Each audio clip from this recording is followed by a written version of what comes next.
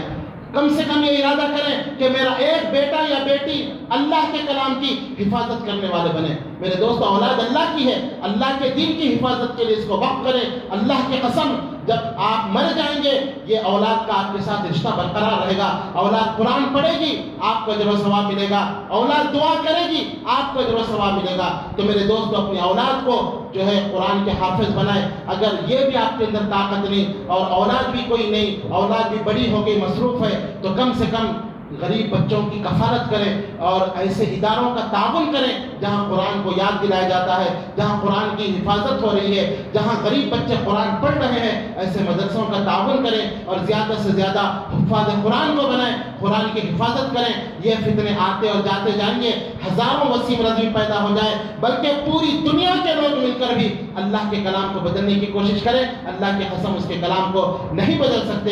اللہ سے دعا ہے کہ اللہ قرآن کی عظمت ہمارے دلوں کے اندر پیدا کر دے، اللہ یہ قرآن سے محبت ہمارے دلوں کے اندر پیدا کر دے۔